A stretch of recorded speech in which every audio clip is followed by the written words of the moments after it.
Bienvenidos. Hoy vamos a profundizar en un documento que es, sin exagerar, una brújula clave para la seguridad sanitaria mundial. Así es, hablamos de la nueva lista de patógenos bacterianos prioritarios de la OMS para 2024. Y nuestro objetivo es simple: desmenuzar esta lista para quienes están en la primera línea. Para infectólogos, personal de laboratorio. Exacto, profesionales de la salud que viven este problema a diario. Y el problema es gigante. Gigante. Solo en 2019, casi 5 millones de muertes estuvieron asociadas a la resistencia bacteriana. Entonces la pregunta es, ¿qué cambió desde la última lista de 2017? ¿Dónde nos dice este mapa que debemos enfocar nuestros esfuerzos? Esa es la pregunta clave.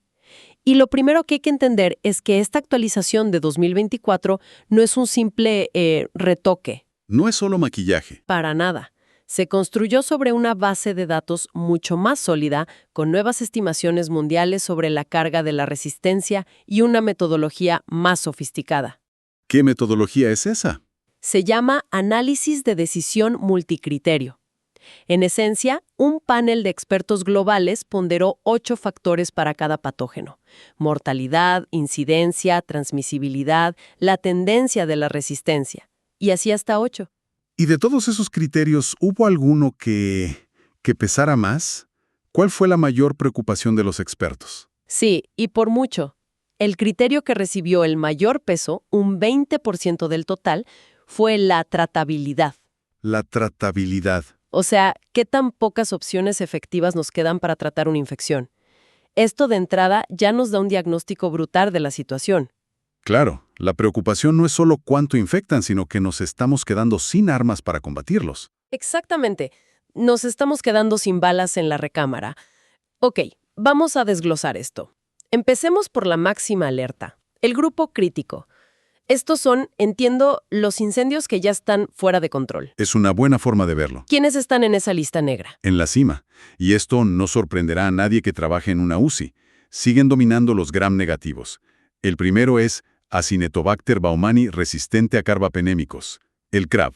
CRAB, un verdadero dolor de cabeza en cuidados intensivos. Totalmente, con unas tasas de mortalidad altísimas. Un momento, para que quede clara la gravedad, los carbapenémicos son como la artillería pesada de los antibióticos, ¿no? Correcto. Cuando las bacterias resisten eso, nos quedamos casi sin opciones, ¿verdad? Es el último muro de defensa para muchas infecciones graves. Por eso CRAB encabeza la lista. Pero aquí viene el dato más alarmante del informe sobre este patógeno. A ver, desde la lista anterior, en 2017, no se ha aprobado ni un solo fármaco nuevo que sea efectivo contra las cepas más peligrosas, de CRAB. Espera, ¿cómo? Las que producen metalo-beta-lactamasas. 0 fármacos nuevos. Desde 2017, llevamos más de 7 años sin una nueva herramienta contra uno de nuestros peores enemigos en la UCI. Eso es aterrador. Exactamente. El pipeline, la línea de desarrollo de nuevos fármacos, está peligrosamente estancado para este patógeno. ¡Wow! Y mientras tanto, otros, como las enterobacteriales resistentes a carbapenémicos, las famosas CRE, no han hecho más que crecer en importancia. Y estas representan la mayor carga de enfermedad, ¿no es así? Sí, entre todos los gram negativos multiresistentes. Y tienen un impacto devastador en la población pediátrica. ¿En qué sentido? ¿Afectan a los niños de una forma particular? Sí, sobre todo en la sepsis neonatal en países de ingresos bajos y medianos. Imagina un recién nacido con una infección generalizada. Claro. El tratamiento de primera línea, que se basa en cefalosporinas de tercera generación, muchas veces ya no funciona por la resistencia de estas bacterias. Lo que obliga a escalar a antibióticos más potentes. Si es que están disponibles, y aún así el pronóstico empeora drásticamente. Es una tragedia silenciosa que ocurre todos los días. Entiendo. Y en este mismo grupo crítico hay un actor que, juega con sus propias reglas. Mycobacterium tuberculosis. Totalmente. La tuberculosis resistente a la rifampicina, o RRTB, fue incluida aquí, pero se analizó por separado. Y tiene lógica. ¿Por qué? Porque no es una infección aguda de hospital. Es una enfermedad crónica, se transmite por el aire. Sus dinámicas son completamente distintas. Y cuando miras los datos específicos para la RRTB, ¿qué es lo que más te impacta como experta? 2 cosas. Primero, la brecha diagnóstica. A ver. A nivel mundial, solo el 70% de los casos confirmados de tuberculosis pulmonar llegan a tener una prueba de resistencia a la rifampicina. O sea que hay un 30% de pacientes a los que nunca se les diagnostica esta forma de la enfermedad. Exacto. Y lo segundo es el impacto económico. La cifra es brutal. El 82% de los hogares afectados por RRTB enfrentan costos catastróficos. Costos catastróficos.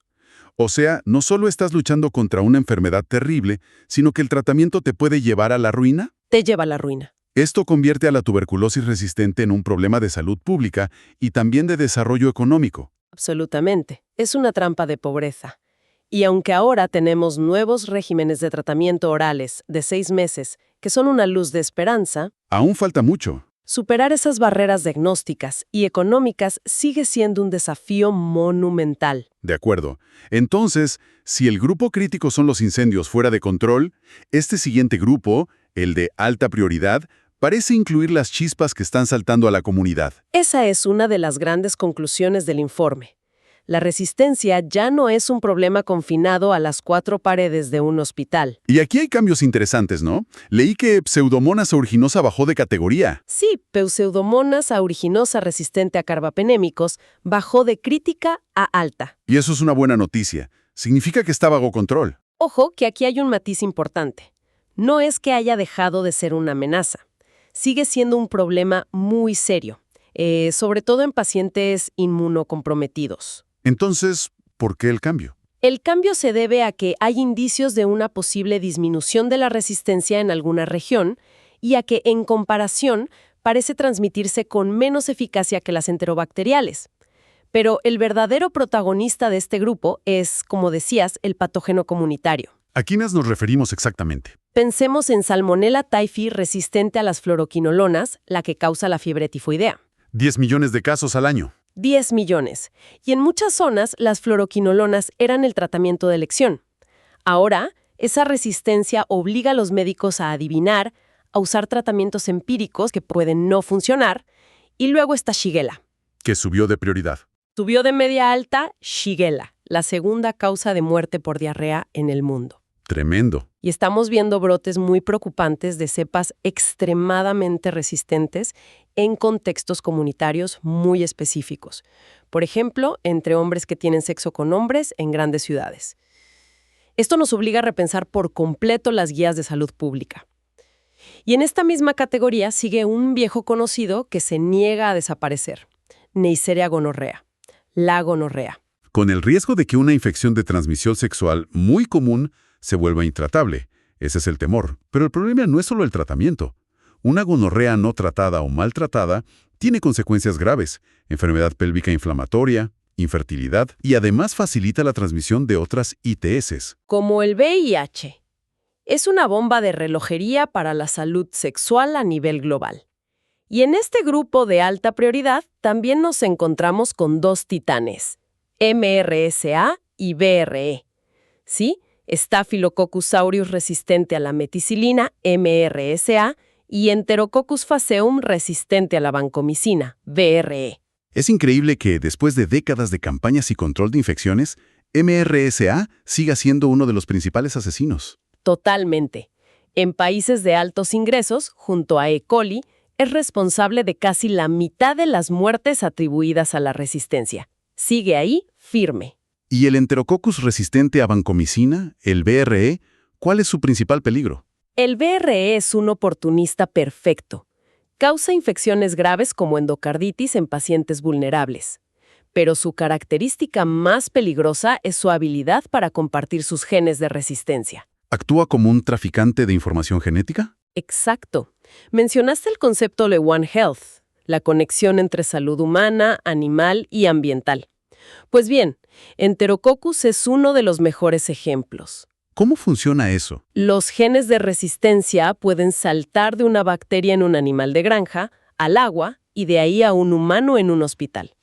Es todo un ecosistema de resistencia y el VRE es uno de sus operadores principales. Bien, llegamos al último grupo, prioridad media. El nombre suena, bueno, algo tranquilizador, pero imagino que no debemos confiarnos. Para nada. Media no significa baja o sin importancia. Aquí encontramos patógenos que quizás son más familiares para la atención primaria. ¿Y cuál de ellos te quita el sueño? ¿Cuál es el que mejor ejemplifica el riesgo oculto en esta categoría? Sin duda, Streptococcus pneumoniae, el neumococo. Neumococo. Es una de las principales causas de neumonía, una enfermedad que todavía mata a más de 300,000 niños cada año. Es una barbaridad. Una barbaridad. Y justo cuando creíamos tenerlo más o menos controlado con antibióticos comunes como los macrólidos, la resistencia a esos fármacos está aumentando. Pero el verdadero problema aquí es la prevención. ¿Te refieres a las vacunas? Exactamente. Tenemos vacunas seguras y eficaces contra el neumococo, pero la cobertura es dramáticamente desigual. ¿Qué tan desigual? Mira, mientras que en Europa se vacuna al 83% de los niños, en la región del Pacífico Occidental apenas llega al 23%. ¿Qué diferencia? Y a nivel mundial, la OMS calcula que el 40% de los niños menores de 5 años no están protegidos. Esta brecha no solo deja a millones de niños vulnerables, sino que crea el caldo de cultivo perfecto para que las cepas resistentes se seleccionen y se propaguen. Es un problema que la medicina moderna debería haber resuelto. Y no lo hemos hecho. Son las brechas de datos.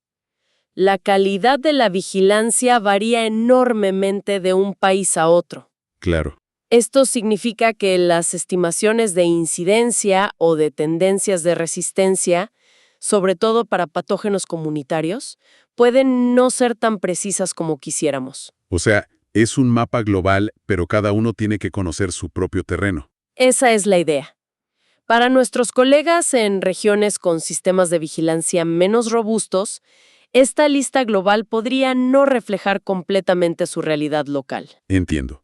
¿Alguna otra limitación importante? Sí, la segunda es que algunos criterios, como la tratabilidad de la que hablamos al principio, se basan en evaluaciones cualitativas de la evidencia, como guías clínicas. Lo que puede introducir algún sesgo. Claro, aunque se consultó a muchísimos expertos para minimizarlo, siempre hay un componente de interpretación. Y finalmente está el desafío que supuso la tuberculosis. Intentar encajar una enfermedad crónica en un modelo para infecciones agudas fue complejo. Y tan importante como lo que está en la lista es lo que no está. ¿Hay algún ausente notable? Sí, y el informe es transparente al respecto. Menciona explícitamente a Mycoplasma genitalium. Una infección de transmisión sexual. Correcto. Y su resistencia a los macrólidos está creciendo a un ritmo alarmante. Que no esté en la lista global no le resta ni un ápice de importancia a nivel regional. Es una guía, no una ley. Exacto. La lista es una guía para priorizar recursos a nivel mundial, pero no debe sustituir a la vigilancia y priorización local. Perfecto. Entonces, si tuvieras que destilar todo este análisis en 3 mensajes clave para la gente que nos escucha, para quienes están en la trinchera, ¿cuáles serían? Me quedaría con 3 ideas. La primera. Los gram negativos multiresistentes siguen siendo el enemigo público número 1 y la innovación farmacéutica no está a la altura. No estamos desarrollando nuevas armas lo suficientemente rápido. Ese es el punto. Segundo, la resistencia ya no es solo cosa de hospitales. El aumento de patógenos comunitarios como Salmonella o Shigella nos obliga a cambiar el chip, a fortalecer la vigilancia fuera del entorno hospitalario y a repensar cómo tratamos infecciones comunes. Y tercero, la tuberculosis resistente es una crisis dentro de la crisis. Sus barreras no son solo microbiológicas, son diagnósticas, económicas y sociales. Requiere un enfoque que va mucho más allá del laboratorio. Mucho más allá. El informe es una hoja de ruta para la investigación, para las políticas. Pero, como siempre, nos deja con preguntas más grandes. Hay una mención casi de pasada sobre la conexión entre el cambio climático y la resistencia a los antimicrobianos. Ajá, es un punto fascinante. Cómo el aumento de las temperaturas o los eventos climáticos extremos pueden alterar dónde viven estos patógenos y cómo intercambian sus mecanismos de resistencia. Y la reflexión que queda flotando es, ¿están nuestros sistemas de salud y nuestros laboratorios preparados para adaptar la vigilancia, no solo a la evolución de los microbios, sino a la de un planeta entero que está cambiando a marchas forzadas? Es un desafío enorme. Un desafío que definitivamente va mucho más allá del microscopio y la placa de Petri.